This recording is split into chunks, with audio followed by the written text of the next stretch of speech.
시청자 여러분 안녕하십니까? 작전본부 샤르 엑스파일의 이세환입니다. 자, 여러분, 이 지금 중동에서 아주 복잡한 전쟁이 벌어지고 있죠. 그러니까 뭐 겉으로 보면은 이게 뭐 미국과 이스라엘 vs 뭐 이란 뭐 이렇게 보고 있는데, 근데 여러분들 이게 실제 중동의 구조는 그렇게 단순하지 않아요. 그러니까 여러분들 이 전쟁은요, 미국과 이스라엘, 이란뿐만 아니라 걸프 국가들까지 마구 지금 막 복잡하게 연결이 돼 있습니다. 그런데요, 일각에서 이런 얘기가 나옵니다. 이 전쟁은 결국 미국을 지치게 만들 것이며 이란이 버티는 전략으로 미국의 패권을 흔들 수 있다라는 얘기가 나오고 있어요.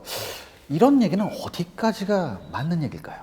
그래서 오늘 샤르 엑스파일에서는요, 걸프 국가들의 진짜 전략, 그 다음에 이란이 버티는 진정한 의미, 마지막으로 미국이 언제 이 전쟁을 멈출까라는 이런 것들에 대해서 한번 이 얘기를 나눠보겠습니다. 이걸 이해하기 위해서는 여러분들 뭘 이해하냐면은 중동 국가들이 느끼는 두 가지 공포를 우리가 이해해야 합니다. 첫 번째는 이란의 군사력에 대한 공포예요. 걸프 중동 국가들이 느끼는. 그러니까 여러분들 이거예요. 이란은 아랍이 아니에요. 아시죠, 여러분들? 이란은 뭐예요? 페르시아예요. 이란은 아랍이 아닙니다. 이란은 시아파 맹주로서 페르시아 계통이고, 이 시아파 벨트가 있죠. 어디예요? 이란, 이라크, 시리아로 이어진 요게 바로 시아파 벨트고요. 그 다음에 아랍 쪽에 있는 사람들은 대부분 뭐예요? 수니파죠. 그렇죠? 시아파. 근데 시아파, 수니파의 이 둘의 관계는 여러분들, 뭐 우리가 뭐 중동 사람들 다 이스라엘 싫어한다고 해. 사실 시아파하고 수니파 서로가 더 훨씬 사이가 안 좋습니다. 그래서 시아파의 맹주 이란에 대한 수니파 국가들의 공포심이 있어요. 특히 이란의 군사력에 대한 공포심이 있죠. 그래서 이 수니파 국가들 사우디, UAE, 바레인은 이란의 탄도미사일과 드론 그리고 해상 봉쇄 능력에 굉장히 큰 고통을 이번에 받고 있는 걸 현실이 나왔잖아요. 그렇죠? 이렇게 돼 있고, 더군다나 이게 실제적인 이 공포가 현실이 된 게 뭐냐면, 이번에 이란이 탄도미사일하고 드론 가지고 뭐예요? 이런 나라들의 처음에는 뭐라고 그랬습니까? 처음에는 이 걸프 국가들 내에 있는 미군 기지만 때린다고 했었죠. 근데 뭐예요? 시간이 지날수록 석유시설, 항만, 그 다음에 여러 가지 산업시설에 지금 드론 공격하고 미사일 공격이 되고 있거든요.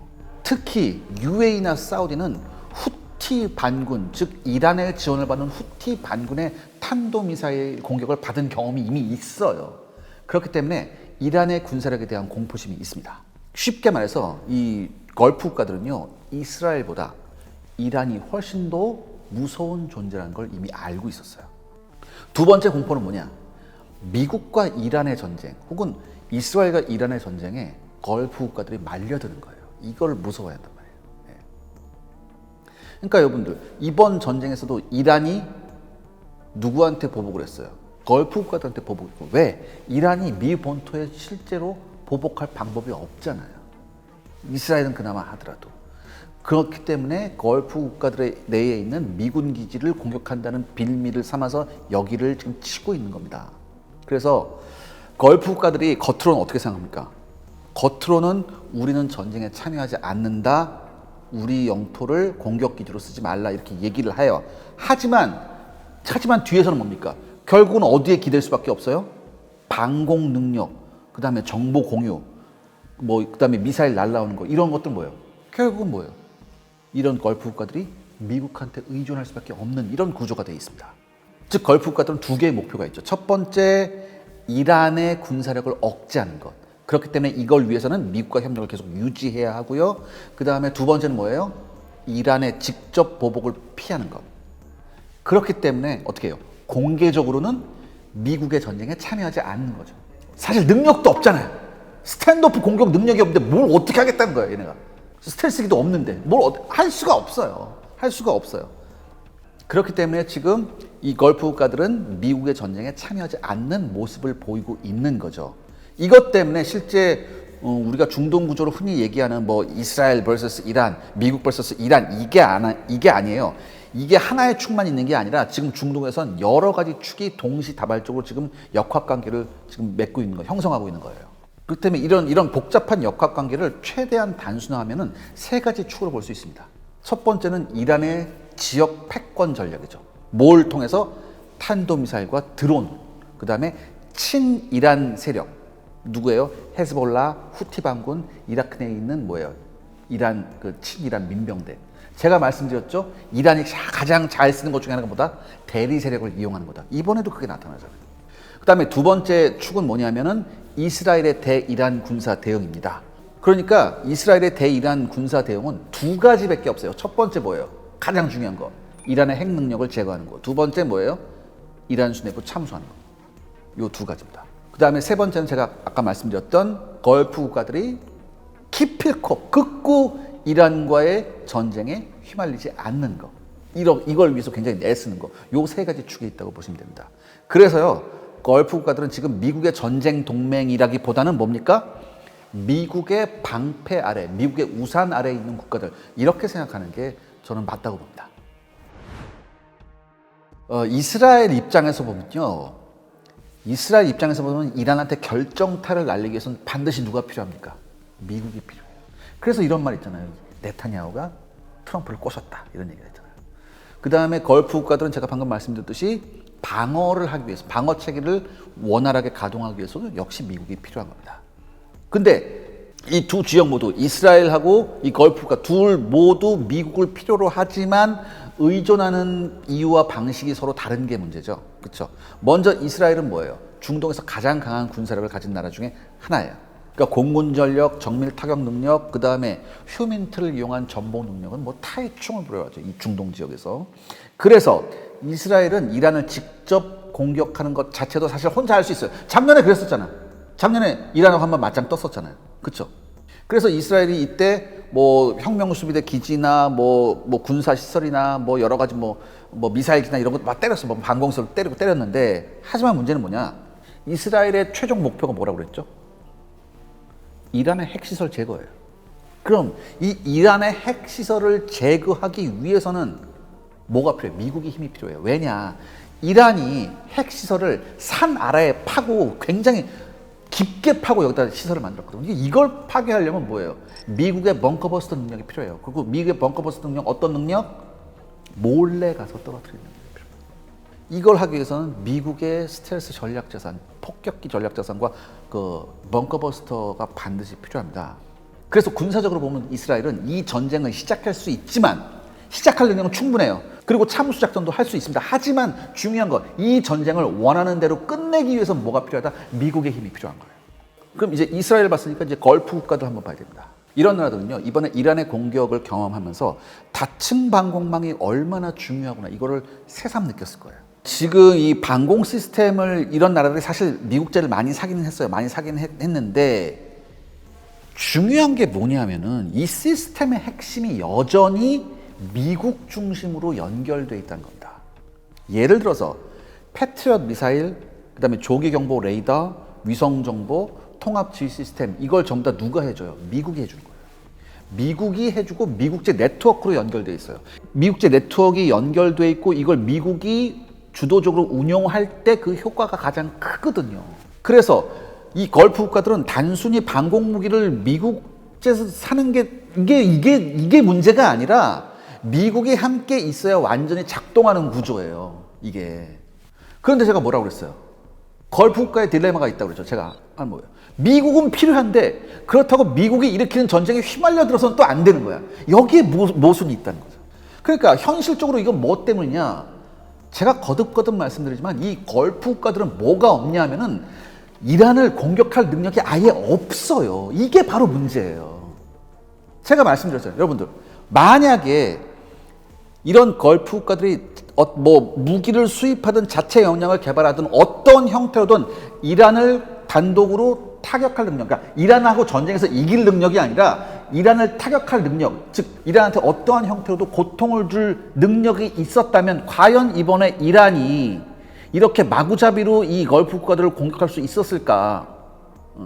이란은 알았거든요. 뭘 알아요? 걸프 국가들이 자신을 공격할 능력이 1도 없다는 걸 알았거든요. 어차피 이스라엘하고 미국한테 얻어맞아요. 이건 알고 있었어요. 어차피 날 공격하는 건 미국하고 이스라엘이야. 그럼 내가 고통을 누구한테 줘야겠어요? 걸프 국가들에 있는 미군 기지한테 고통을 줘야겠죠. 근데 이 과정에서 미군 기지들한테 고통을 줄까? 이 기지들한테만? 아니에요. 결국 뭐예요? 이런 나라들의 인프라까지 건드려야지 이런 나라들이 전쟁을 그만하게 해주세요. 우리도 고통받아요. 이런 압박이 들어갈 거 아니에요. 이란이 노리는 게 이거거든요.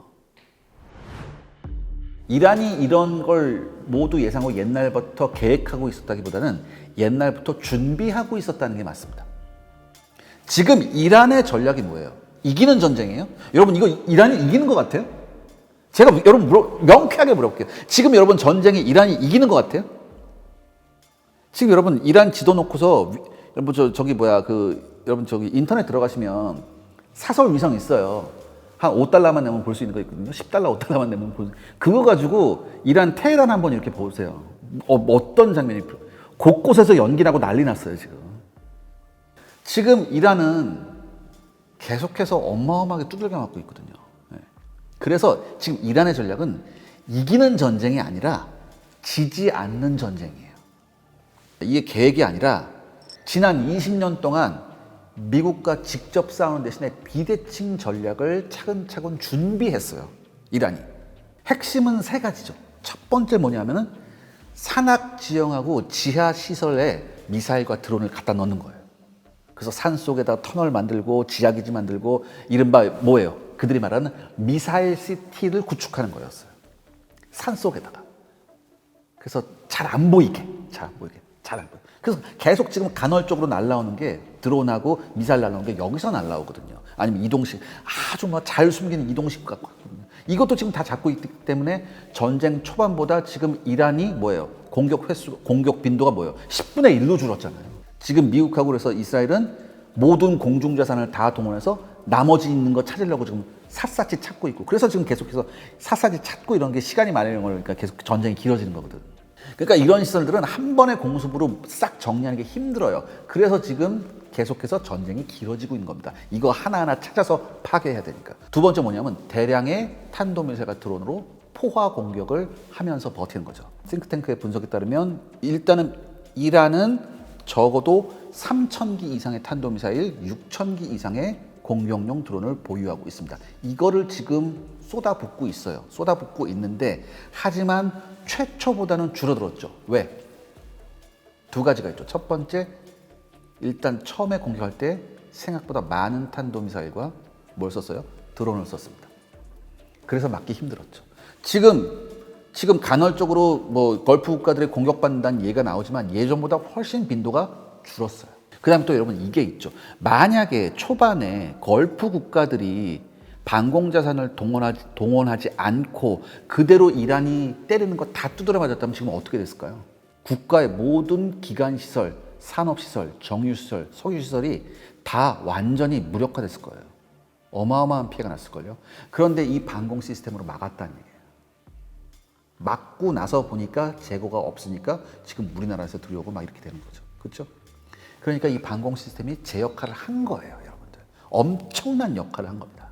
아무튼 이번에 이란은 자신들의 탄도미사일과 드론의 포화 공격으로 이것의 공포를 제대로 보여준 건 맞아요. 그렇죠?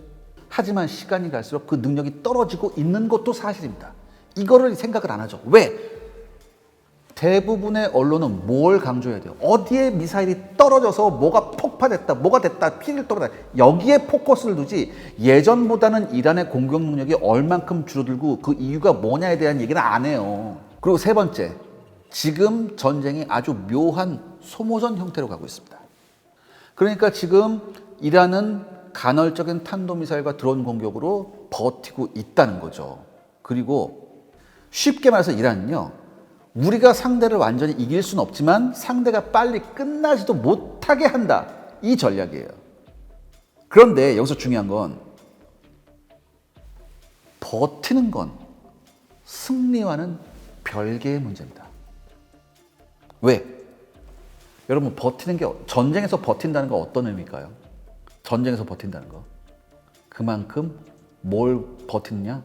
뭘 견뎌야 되느냐? 고통을 견딘다는 얘기예요. 그냥 우리가 그냥 밖에서 두들기는 거 그냥 나 몰라 이렇게 버티는 게 아니라 계속 두들겨 맞고 있는 걸 버티는 거예요. 굉장히 고통스럽습니다. 더군다나 지금 계속 전쟁이 좀 길어지면서 이란은 항상 핵심의 카드, 히든 카드, 조커를 항상 가지고 있죠. 이게 뭐예요? 호르무즈 해협이에요. 그럼에도 불구하고 여러분, 이 버티는 전쟁은 고통이 너무 큽니다. 지금 이란 내부에서는요, 엄청난 피해가 누적되는 상황이에요. 미국과 이스라엘의 공습으로 일단 핵시설, 미사일기지, 군사 인프라, 산업시설, 그 다음에 항만과 해군시설까지 지금 싹 다 파괴됐죠. 처음부터. 그리고 특히 해군시설 막 때린 이유가 뭐예요? 호르무즈 해협 봉쇄에 대한 이 우려가 있었기 때문에 여기부터 먼저 때렸다고요. 완전히 박살나 있어요. 지금 미국 쪽이나 유럽 쪽의 이 생크탱크 분석에서도요, 이란의 핵 미사일 인프라와 경제가 심각한 타격을 받았다고 평가하고 있습니다. 즉, 이란은 버티고 있는 게 맞습니다. 버티고 있는 게 맞지만, 하지만 어떻게 해요? 점점 약해져 가고 있는 것도 맞아요. 그래서 이 전쟁의 핵심은 뭐냐면은 누가 더 오래 고통을 견딜 수 있느냐입니다. 즉, 이란이 버티기 때문에 미국의 패권을 흔들 수 있다. 이건 너무 크게 나간 거 아닐까요? 제가 생각하기에. 이란이 버티는 건, 쉽게 말해서 이 전쟁은요, 뭐냐면은 이란이 계속 버티는 건 뭐예요? 이란이 버티는 건 상대로 하여금 전쟁의 비용을 올리는 방법이에요. 미국의 고통은 뭐예요, 여러분들? 생각보다 돈을 많이 써야 되는 고통이에요. 미국의 고통은. 그 다음에 걸프국들의 안정을 찾아야 되는 이런 거예요. 미국의 고통은. 지금 미국의 고통은. 한마디로 돈과 연관된 고통이란 말이죠. 하지만 이란의 고통은 뭐예요? 실질적인 물리적 타격에 의한 고통입니다. 까딱 잘못하다가는 뭐예요? 다시 일어서지 못할 수도 있다는 그 공포와 두려움이 있는 거예요. 여기에 근저가 있는 고통이란 말이죠. 고통의 차원이 다릅니다. 제가 생각하기에. 사실 군사적으로 보면요, 이번 전쟁에서 이란이 승리할 가능성은 낮죠. 하지만 전쟁이 오래될수록 미국의 부담이 커지는 구조도 맞아요. 더군다나 미국은 어떤 나라예요? 선거를 앞두고 있는 나라죠. 이런, 예를 들어서 솔직히 말할까? 권위주의 국가끼리 붙었어. 선거 신경 써요? 안 쓴다고. 여론 신경 써? 안 써요. 근데 그거 아니잖아요. 아무리 트럼프라도 뭐예요? 여론을 신경 안 쓸 수가 없어요. 왜? 지금 여러분들, 지금 트럼프가 제일 이 전쟁 모니터 이렇게 하면서 트럼프 뭐 전략 그런데 가면 모니터가 여러가 있을 거 아니야. 뭐 지금 전황이 어떻고. 가장 지금 트럼프 눈이 어디로 가 있을까? 어디 모니터에 눈이 가 있을까? 유가 그래프예요. 딴 데 눈이 가 있는 게 아니고 유가 그래프에 눈이 가 있다니까. 그러니까 유가가 어떻게 되느냐에 따라서 트럼프의 발언이 달라지잖아요. 그걸 생각해 보셔야죠. 그러니까 이게 제가 여러 차례 말씀드렸던 게 방공무기의 그 돈에 관한 문제잖아요. 그러니까 이게 뭐 2만 달러짜리 뭐 샤헤드 드론으로 이게 왔는데 이걸 맞추려면 뭐 50억짜리를 발사해야 된다. 막 이런, 그러니까 이게 수지 타산이 안 맞는다. 더군다나 사드는 이게 패트리엇은 한 발당 400만 달러인데 사드는 한 발에 1200만 달러예요. 그러니까 이게 차이 나잖아요. 물론 사드는 드론 맞추려고 사드는 한 번도 발사한 적은 없어요. 사드가 발사된 거는 탄도미사일 막으려고 발사됐었죠. 그래서 탄도미사일도 뭐 10억, 20억인데 이게 안 맞지, 수지타산이. 그러니까 한 번 막을 때마다 공격 측보다 훨씬 더 많은 비싼 비용을 지불해야 된다는 문제가 있는 거예요. 그래서 장기 소모전으로 갈 수 있느냐의 문제죠. 하지만 이 의미가 여전히 이란이 우세하다는 의미는 아니에요, 여러분. 제발 이걸로 이렇게 생각하시면 안 돼요. 이거는 이란이 값싼 대량의 공격으로 상대방의 시간과 탄약과 돈을 계속 갉아먹는 거지, 이게 결정적인 우세로 가는 건 아니라고요. 사실 그리고 지금 걸프 국가들이 뭐예요? 실제 방공망 재고가 소진되어서 지금 어려움을 겪고 있는 건 맞죠. 그렇죠? 그리고 미국과 동맹국에 있는 패트리엇 공급이, 그래서 이제 미국이 이제 빨리 패트리엇 만들어서 이렇게 하려고 하는데 이게 많이 어디가 무크라이나로 가 있었다고. 우크라이나 지금 전쟁하고 있는데 거기서 또 빼올 수는 없잖아. 그러니까 다른 나라에 있는 패트리엇도 어떻게 해야 되는데, 이렇게 되면은 패트리엇 공급망이 자칫 다른 전선까지 영향을 미칠 수 있습니다. 하지만 여기서 중요한 것도 한번 우리가 생각해 봐야 되죠. 방공망이 지금 무너졌나요? 방공망이 무너진 상태는 아니에요. 방공망이 무너진 상태는 아니에요. 재고가 모자른 건 맞는데 지금 현재 이란도 제가 말씀드렸죠. 뭐예요? 예전에 비해서 10분의 1로 공격량이 줄어들었거든요. 그렇죠? 굉장히 많이 요격이 됐어요. 굉장히 많이 소진을 했었고, 그렇죠? 그리고 사실 이스라엘은 뭐 이스라엘의 주장이긴 하지만 우리가 인터셉트 능력이 뭐 부족하지 않다 이렇게 얘기를 했었고, 미국도 뭐 얘기이긴 한데 장기전에 대비돼 있다 이렇게 얘기를 했었어요. 여기서 이제 걸프 국가들의 딜레마가 나옵니다. 이제부터 걸프 국가들은 이란이 공격할 때 우선순위를 선별할 수밖에 없어요. 예전에는 오는 거 다 막겠다고 했는데 이제는 우선순위를 선별해야죠. 뭐예요? 핵심 지역을 타격하려는 거 우선으로 막는 거죠. 대신 그 외의 거는 의도마저도 어쩔 수 없다. 이렇게 되는 거예요. 그러니까 이게 어떤 딜레마냐. 미사일 다 쓰고 내일부터 우리는 미사일이 0이야. 이게 무서운 게 아니라 모든 표적을 다 막지 못하고 우리가 우선순위로 적의 공격을 막아낼 수밖에 없어. 이게 딜레마인 거예요. 그러니까 이 상황을 빨리 끝내기 위해서 지금 미국이 지금 더욱더 이란에 대한 공격을 가속화하고 있는 겁니다. 그래서 지금 저 걸프 국가들은 값싼 방공 체계에 대한, 특히 드론을 막는 값싼 방공 체계에 대한 대책을 찾고 있죠. 그래서 이제 제가 지난번에 말씀드렸던 70mm 유도 로켓으로 지금 어느 정도 성과를 보고 있고, 그리고 우크라이나가 최근에 만든 게 있어요. 스팅이라고 해서, 그러니까 우크라이나도 샤헤드 136에 대한 그 공격을 너무 많이 받아서 이 샤헤드 136을 잡기에 최적화된 공격용 드론을 만들었어요. 스팅이라고. 그러니까 얘가 시속이 300km야. 샤헤드 136은 시속 200km도 안 되거든. 그러니까 얘가 떠서 이렇게 맞추는 거예요. 요거를 지금 우크라이나부터 긴급 입수한다. 근데 여러분, 얘기 들어보면 싹박하잖아요, 이 스팅. 근데 우리나라도 이 스팅 같은 거 만들고 있다? 이미 만들었어. 요건 제가 다음 시간에 제가 기회 될 때 여러분들한테 말씀드릴게요. 우리 굉장히 좋은 거 만들었어, 사실. 중요한 건 뭐냐면 이 걸프 국가들이 지금까지 한 번도 경험해보지 못한 전쟁을 치르면서 곤욕을 겪고 있지만, 또한 다른 한편으로는 솔루션을 하나하나 찾아가고 있어요. 그리고 여기서 더 중요한 건 뭡니까? 이란은 이 걸프 국가들을 괴롭힌 대가를 치러야 합니다. 지금 전 세계적으로 뭐 이란을 응원하는 쪽도 있잖아요. 이런 쪽이 하는 분석의 핵심이 뭐냐면은 이란의 값싼 드론이 방공망을 괴롭힌다. 여기만 강조하고 있습니다. 하지만 동시에 이란도 거기에 비교할 수 없는 엄청난 대가를 치르고 있다는 거는 얘기를 안 해요. 그러니까 여러분은 이번 전쟁을 이해하려면 두 가지를 동시에 봐야 됩니다. 첫 번째 현실은 확실히 이란이 상대를 괴롭히는 데 성공하고 있다. 막 이렇게 자기네 탄도미사일, 뭐 드론이나 수상미사일 섞어서. 그런데 이란의 목적은 그럼에도 불구하고 여러분들 이 정도 했으면 상대를 무너뜨려야 되는데 그게 안 되고 있는 거잖아요. 그러니까 상대의 방공망을 계속 긴장 상태에 묶어두는 것밖에 못하고 있어요. 근데 두 번째 현실은 이란은 이것 때문에 훨씬 더 큰 피해를 받고 있다는 거 제가 말씀드렸잖아요. 이게 여러분들 지금 미국과 이스라엘의 공격 패턴을 보면 여러분 지금 단순한 이게 어떤 뭐 이란에 대한 보복 작전이나 이런 게 아니라 체계적으로 이란의 군사 인프라를 무너뜨리고 있는 거예요. 이거를 아무도 포커스를 안 둔다니까. 이게 지금 이란은요 그야말로 핵심 군사하고 산업 기반이 나날이 초토화되고 있는 상황입니다. 어떤 탄도미사일이나 드론을 이용한 이런 게릴라식 전술에는 어느 정도 성공하고 있지만은 실제적으로 전략적으로는 점점 약해지고 있어요. 이게 포커스예요. 이게 중요한 겁니다. 왜 이 얘기를 안 하죠? 더욱이 이번 일을 겪고 나면은 걸프 국가들은 어떻게 하겠어요? 방공자산에만 투자할까요? 아니요. 직접적으로 이란을 때려야겠다는 생각을 못 할까요? 적어도 먼저 때리진 않지만 이란이 우리를 때렸을 때 우리도 보복할 수단이 있어야 된다. 왜? 보복할 수단이 지금까지 없었으니까 이란이 마음 놓고 때렸잖아요. 하지만 이제 만약에 이 전쟁이 끝나고 나서 걸프 국가들이 보복할 수단을 갖추게 되면 이란이 똑같은 짓을 할 수 있을까요? 전 그렇게 생각 안 하거든요.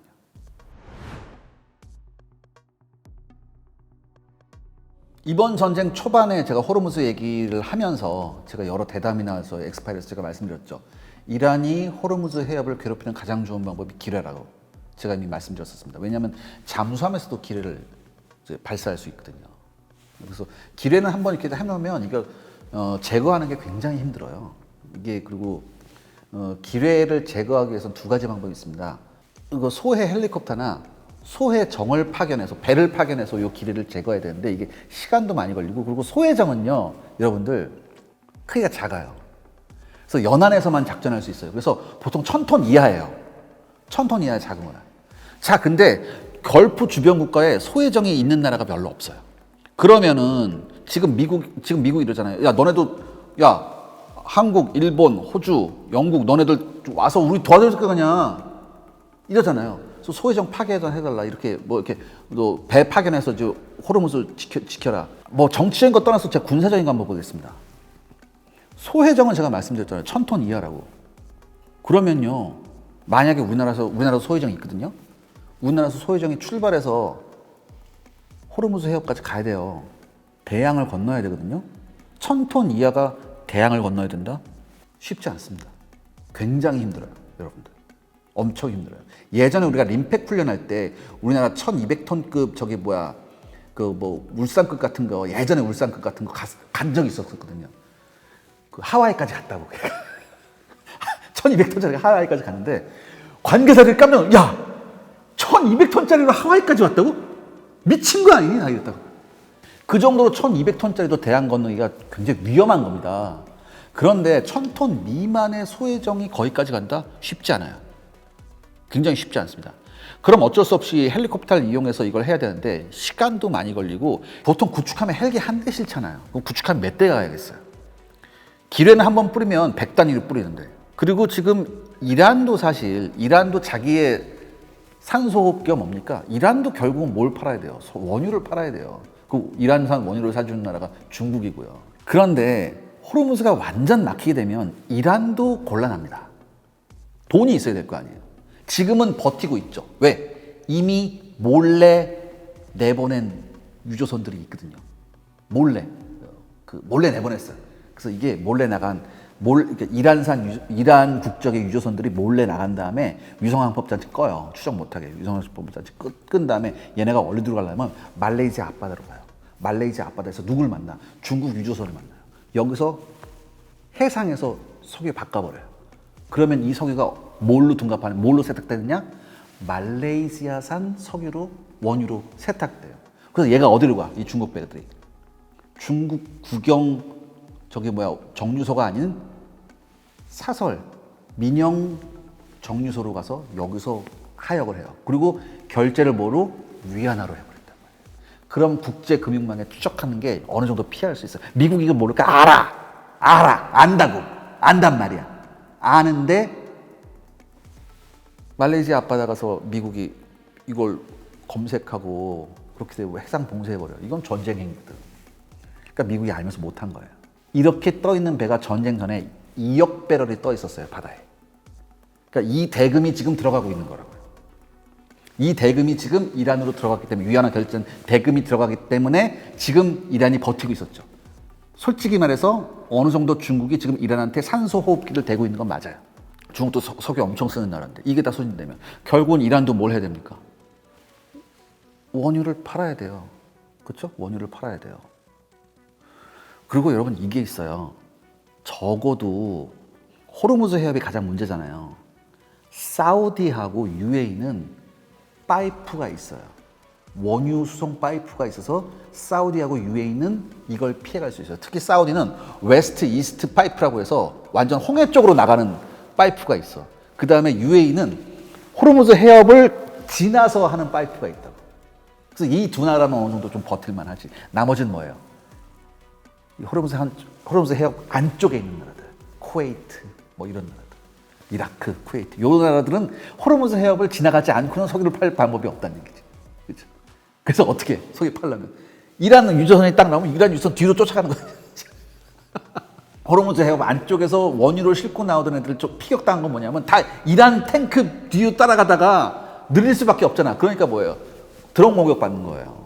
그럼 여기서 제가 드리고 싶은 말씀이 뭐냐면 이란 역시 여기서 버티기 위해선 돈이 필요하고 그 돈을 버는 방법은 원유 수출밖에 없는 거예요. 뭐 어디로? 얘네도 뭘로 나가야 돼? 호르무즈 해협으로 나가야 돼요. 그럼 호르무즈 해협을 완벽하게 이란이 봉쇄해버린다. 자기들 돈줄도 막혀버리는 거거든. 지금 떠 있는 2억 배럴 할 때까지는 어느 정도 버티는데 이게 다 소진되고 나면 어떻게 해야 돼? 우리도 자기는 또 반해야 되는데. 그래서 트럼프가 하르그 섬 한다고. 왜냐면 거기서 이제 거의 90%의 이란 산성이 나거든. 내가 만약 트럼프라면, 하긴 워낙 트럼프는 예측 불가능하긴 한데, 제가 만약 트럼프라면 하르그는 진짜 건드리기가 쉽지 않을 것 같아요. 만약에 하르그에 있는 시설들을 파괴한다. 그러면 이란의 돈줄을 완전히 끊어버린 거거든요. 그럼 이란이 가만 안 있겠죠. 안 그래요? 그럼 진짜 뭐가 돼? 진짜 이판사판 되는 거 아니야. 완전 아사리판 되는 거지, 이렇게 되면. 그 다음에 만약에 하르그 섬을 점령하려고 해병대를 투입했는데, 해병대 2,500명 더 왔다고 했잖아요. 그래서 여기서 해병대 만약 쓸어넣었단 말이에요. 쓸어넣었어. 그래서 이 시설을 점령하려고 해. 제가 말씀드렸죠. 여기는 뭐라고? 이란의 돈줄이라고. 이란 입장에서 내 돈줄을 끊으려고 상륙병력이 왔어. 여러분이 이란이라면 어떡하겠어요? 자기가 가지고 있는 모든 역량을 총동원할걸요? 당연히 이란도 여기다 병력 보내려고 할걸요? 그러면 미국 비행기가 와서 아무리 이걸 때린다고 하더라도 그거 상관없이 무조건 갈 거란 말이지. 야, 10명이 가서 한 명만 살아남더라도 무조건 건너서 미국 해병대하고 싸워라. 이렇게 내가 이란이라면 그렇게 했어요. 가장 중요한 건데. 그러면 이 가장 중요한 거는 미국이 처음부터 몰랐을까요? 알았단 말이야. 알았는데도 왜 가만 놔둔 이유가 뭐예요? 여기 잘못 건드리면 큰일 나니까. 그런데 전쟁이 길어지니까 트럼프가 자꾸 입으로 이런 지금 압박하면서 어떤 액션도 취해볼까 이렇게 하는 거잖아요. 한마디로 여기 건드리면 이란은 이판사판이 됩니다. 완전히. 이렇게 된 거 우리 다 죽어. 이렇게 된 거 이렇게 할래. 이렇게 돼버리거든요. 좀 힘들 거예요. 이게 출구 전략이 있어야 돼요. 왜냐하면 이 전쟁을 일으킨 건 일단 트럼프거든요. 전쟁을 일으킨 걸 물론 네타냐후가 트럼프를 꼬시기는 했지만 이 전쟁의 주체가 누구예요? 미국이거든요. 결국 트럼프가 일으켰기 때문에 이 전쟁을 끝낼 수 있는 것도 누구예요? 트럼프예요. 러시아 우크라이나 전쟁도 마찬가지죠. 푸틴이 끝났다고 하면 그 전쟁 끝나는 거예요. 젤렌스키가 끝났다고 해서 끝나는 거 아니야. 푸틴이 끝났다고 해야지 끝나는 거예요. 그래서 러시아 우크라이나 전쟁은 푸틴의 전쟁이에요. 이번은 마찬가지죠. 이번 누구의 전쟁? 트럼프의 전쟁이에요. 그래서 트럼프는 이 전쟁을 끝낼 수 있는 사람인데 문제는 뭐냐 하면은 지금 미국에서 조사를 했었는데 미국의 대이란 타격 지지율이 30%도 안 됩니다. 그리고 미국 국민의 60%는 미국의 군사 개입이 장기화될 것으로 봤어요. 또한 64%는 이번 전쟁에서의 미국의 목표가 불분명하다고 생각했었어요. 그러니까 미국 내부의 그 전쟁 지구력이 예전보다 많이 약해졌죠. 어느 때보다 바로 앞에 베네수엘라보다. 거긴 워낙 하루 만에 끝나버렸으니까. 그래서 지금 트럼프의 가장 큰 고민은 이게 어떻게 이길까가 아니라 언제 어떻게 전쟁을 멈출까예요. 지금 미국 쪽 언론을 보면은 미 트럼프 행정부 내부에서도 출구 전략을 놓고 지금 옥신각신하고 있는 것 같아요. 한마디로 이 트럼프의 출구 전략에 대한 명확한 시나리오가 아직 정리가 안 된 상태입니다. 실제로 트럼프의 발언만 봐도 이게 혼선이 어느 정도 나타나죠. 그러니까 어떤 때는 트럼프가 뭐라 그래요? 협상 없다. 이란 군대가 무력할 때까지 간다. 이렇게 얘기했다가 며칠 뒤에는 우리는 이미 이겼다. 전쟁이 곧 끝날 거다. 이렇게 얘기하죠. 그리고 심지어 뭐라고 얘기했어요? 내가 그렇게 느끼면 끝날 거야라고. 하긴 항상 트럼프는 이렇게 얘기했으니까. 그러니까 이런 말도 했어요. 근데 외신이 보는 핵심이 뭐냐면 이 전쟁의 목표 자체가 아직 명확하지 않다. 왜 이란을 이 시기에 척지라는 게 이게 명확하지 않다는 거예요. 그러니까 이 전쟁 목표가 이란 정권의 교체인지 아니면 이란의 핵능력 약화인지 아니면 호르무즈 해협을 안정화시키는 건지 아니면 체면을 지키고 철수하는 건지에 대한 게 정리가 안 돼 있어요. 한마디로. 그럼 왜 이렇게 흔들릴까? 크게 세 가지로 가죠. 첫 번째, 전쟁이 길어지면 군사 문제가 아니라 미국 경제 문제가 돼요. 이렇게 되면 어떻게 됩니까? 11월에 있는 중간선거에서 굉장히 트럼프가 위험해지겠죠. 그렇기 때문에 어느 정도 성과를 충분히 설명을 할 수 있어야 돼요. 트럼프 입장에서. 근데 이게 지금 여의치가 않다. 두 번째는 첫 번째하고 연결되는 건데 유가하고 호르무즈의 관계입니다. 제가 말씀드렸죠. 트럼프는 계속 뭘 보고 있다? 유가 차트만 보고 있는 거예요. 전쟁 지도는 안 보고 유가 차트만 보고 있는 거죠. 그래서 심지어 뭐라 그래요? 트럼프가 러시아의 원유 수출 제재를 한 달만 풀어볼까 이런 얘기까지 하잖아요. 그러니까 지금 백악관의 고민은 뭐냐면은 군사적으로 이란을 때리는 것도 생각해야 되고 그다음에 뭐예요? 동시에 에너지 시장도 안정시켜야 되거든요. 지금 이 딜레마에 빠져 있는 겁니다. 세 번째는 실질적인 전쟁 비용이에요. 이미 뭐예요? 전쟁 시작 6일 만에 110억 달러를 썼어요. 110억 달러. 그리고 어떤 전략 물자 손실도 있었죠. 그렇죠? 뭐 레이더를 피격받았든지 굉장히 고가의 레이더, 어마어마한 고가 레이더를 피격받았든지 아니면 뭐 공중급유기가 뭐 충돌해서 떨어졌다든지 이런 얘기도 있어요. 그러니까 이 전쟁이 더 이상 짧고 강한 공격이 아니라 점점 늘어지고 있다 해요. 그리고 미국의 탄약 재고도 지금 뭐야? 숫자를 세봐야 되는 상황까지 왔거든. 그러니까 가능한 한 빨리 뭐야? 군사적 목표를 달성해야 되죠. 그러니까 이런 딜레마가 있어요. 이게 지금 이 문제들이 지금 트럼프를 흔들고 있거든요. 그렇기 때문에 제가 지금부터 트럼프의 출구 전략을 세 가지 시나리오로 한번 정리해 보겠습니다. 첫 번째는 가장 현실적인 방법. 뭐야? 목표를 낮추면 돼요. 이란의 군사력 자체를 완벽히 무력화시킨다. 이런 생각을 가지고 했어요. 했는데 이게 달성하기가 쉽지가 않단 말이지. 일단 뭐 수뇌부는 제거를 했어도 계속해서 다음이 나오잖아. 현실적으로 모든 이락의 모든 무력을 다 무력화시키는 것도 쉽지가 않잖아. 그렇기 때문에 이 수준을 낮추는 거예요. 어떻게? 이란의 핵과 미사일의 능력에 큰 타격을 줬다. 그리고 미국이 억지력을 회복했고 대충 어떻게 해서 호르무즈 해협의 항행을 지켰다라는 식으로 목표를 낮추면 돼요. 그러니까 미국이 원하는 군사적 목표를 이뤘다 이런 식으로 낮추면 돼요. 두 번째는 뭐냐면 시장 안전 중심의 전략 전쟁을 완전히 끝냈다고 선언하기보다는 우리가 여전히 호르무즈 해협의 안전을 확보하고 있고 제한적이지만 계속 군사행동을 이란한테 할 것이며 동맹국들의 방어를 강화한다. 그래서 에너지 공급에 차질이 없다. 이렇게 하면서 확전은 막고 이 상태에서 긴장을 조금씩 낮추는 방법을 쓸 수도 있어요. 그러니까 이거에서 가장 중요한 건 뭐예요? 제가 거듭 말씀드리지만 유가 그래프를 보면 되죠. 그리고 세 번째는 사실 이게 가장 정상적인 방법인데 외교적으로 해결하는 거예요. 전쟁 전까지 핵 협상을 했잖아, 이란하고 미국이. 그리고 많은 지금 미국의 싱크탱크들도 결국은 어떤 형태로든 테이블 위에 이란하고 미국하고 앉을 거다라고 얘기하고 있어요. 저도 여기에 무게를 더 썼단 말이지. 그렇죠. 5억 달러 자산 한 개. 야, 생각해봐. 5억 달러 전략자산 전개해가지고 협상 타결되면 그게 좋은 게 아니야. 지금 벌써 200억, 5억 달러는 200억 달러 이상 썼잖아. 안 그래요? 그런데 여기 큰 딜레마가 있습니다. 왜냐하면 트럼프가 너무 센 말들을 많이 해놨어요. 무조건 항복, 정권 변화, 이런 센 말만 했단 말이야, 이 사람이. 이란도 그럼 뭐야? 센 말밖에 할 수 없어. 우리는 뭐 죽을 때까지 싸워야 돼. 센 말밖에 할 수 없잖아요. 상대가 센 말인데 이쪽이 막 약한 말 하겠어. 그래도 우리는 테이블에 앉고 싶어. 이러겠어? 안 해요. 그러니까 서로 센 말을 많이 했는데 물밑에서 어떻게 그럼 이걸 조율해서 협상 테이블에 앉을 거냐. 이게 굉장히 어려워졌단 말이죠. 센 말을 너무 많이 해가지고. 그리고 이게 자칫 미국 입장에서 이게 그러니까 승리가 아니고 휴전이나 아니면 제한적 합의가 되면 이게 너무 약하게 마무리한 거 아니냐라는 역풍을 트럼프가 맞을 수도 있습니다. 그러니까 한마디로 뭐예요? 어떻게 꼴사납지 않게 이 전쟁을 마무리하느냐가 지금 트럼프의 가장 큰 딜레마이자 목표예요. 그렇다면 이건 뭐예요? 결국 트럼프가 이 전쟁에서 만약에 전쟁을 끝낸다고 말하면서 보여주고 싶은 건 세 가지죠. 첫 번째, 이란 핵능력 제거했다. 호르무즈 해협의 항행을 지켰다. 동맹국 방어 강화했다. 이렇게.